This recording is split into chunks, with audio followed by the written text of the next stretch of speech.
I'm sure most women hate the fact that they have to get rid of their body hair so often because it grosses out the people around them, especially men, for no particular reason.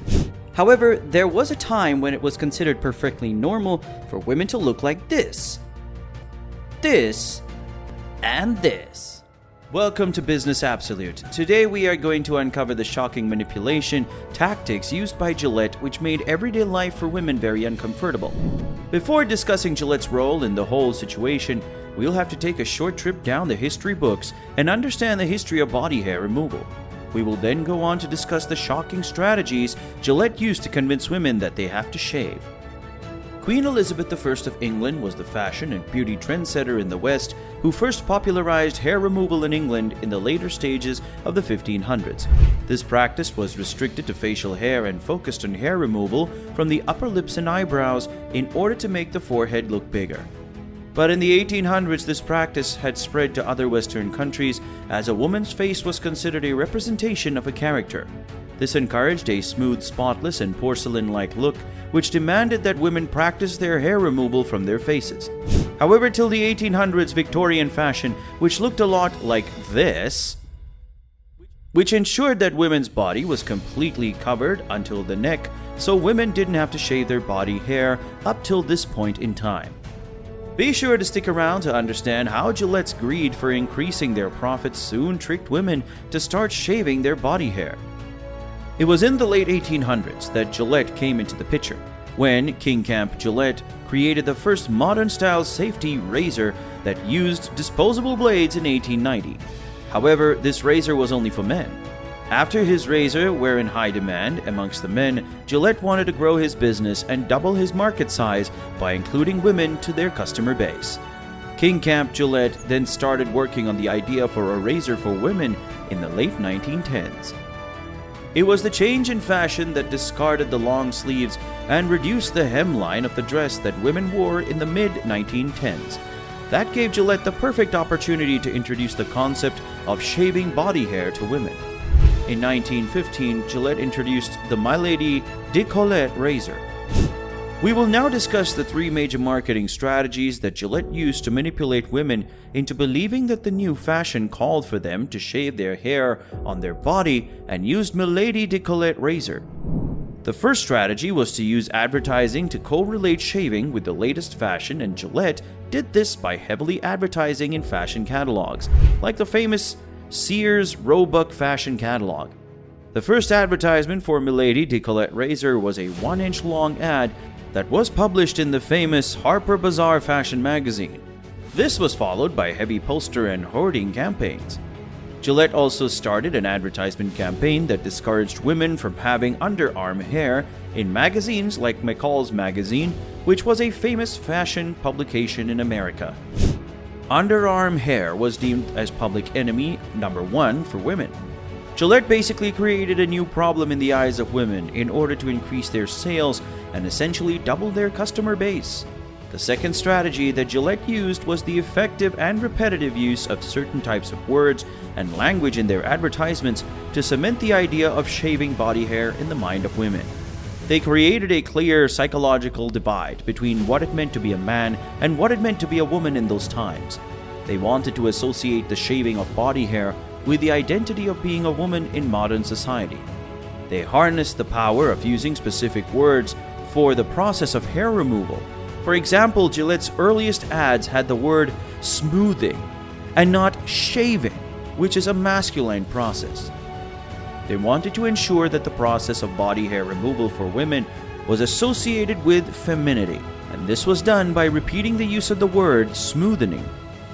These Gillette ads almost never used the words shaving, razor, and blade, which were things men were supposed to use. Gillette also used certain phrases and terms to discourage body hair and add a negative connotation to having body hair amongst women. For example, Gillette called body hair an embarrassing personal problem in their marketing campaigns. They were ready to go to any lengths to grow their business and went on to advertise that women would be unloved and embarrassed if they had so-called ugly, noticeable, and unwanted hair. This was how Gillette used the same tactics that they used in a propaganda campaign as a strategy to grow their business. Gillette also wanted to equate class to the process of shaving using the Milady de Colette razor. They did this by saying in one of their ads that Gillette created the blade after numerous requests from big resorts and fashion centers of the country. They basically conveyed that the rich and elite fashionable women of the country were using, or even better, wanted to use their razor. And if you wanted to be like them, then you'd have to start shaving and use their razor too. This attacked the emotions of the masses and evoked a sense of attraction towards the process of shaving. Subscribe to our channel for more marketing case studies and business stories like this, and be sure to watch till the end to understand how the Second World War became a blessing for Gillette and further boosted their sales amongst women. The third strategy was of expansion. By expansion, I don't mean geographical expansion, but moving the spotlight from the underarm to other parts of the body like the legs. After shaving of the underarms had become a common practice amongst women, by 1920, Gillette increased the focus of their advertisements to the shaving of legs. More surface area for a blade meant that the blade would become blunt in a shorter period of time, and a woman who was buying a new blade every 2 weeks would now have to buy one almost every week. Even though the new fashion trend had reduced the length of the women's dresses, Gillette's plan wasn't as successful as the previous plan. It was due to the fact that stockings had also become a major fashion trend. The stocking were an easy way to combat the supposed problem of hairy legs for women. This was all about to change during the Second World War. Before the 1940s, most women only cared about shaving their underarms. Having hair on their legs was not a big issue for women. But soon the American men went to war during World War II. They started to put pin-up images of famous actresses on their bunkers during the war. The most iconic pin-up image was that of a famous American actress and pin-up model Betty Grable in her white short swimsuit. More than 5 million units of this particular pin-up image alone was sold during the war. Most of the pin-up models wore short skirts, bathing suits, and rompers with their hairless smooth legs in full display. Gillette made the most of this opportunity and convinced the women that they too needed to have hairless smooth legs like the pin-up models if they wanted to be considered attractive. Gillette and other companies in the shaving and hair cream industry started pouring in the advertising dollars to bring their plan to fruition.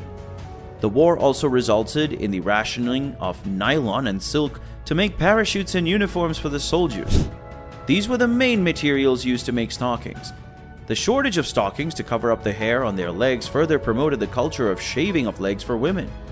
After this became a common practice during the war, women continued it even in the post-war times. Girls who had picked up the habit in their teens during the war and after taught their daughters to do the same, and this practice was passed down from generation to generation. According to a survey in the 1960s in America, almost 98% of women in America who were in the age group of 15 to 40 years old used to regularly shave their legs. So this was the story of how Gillette tricked women into shaving their legs for business growth. If you enjoyed this video, then click here to check out this amazing video we recently made exposing how Big Tobacco used doctors to sell cigarettes. Click here.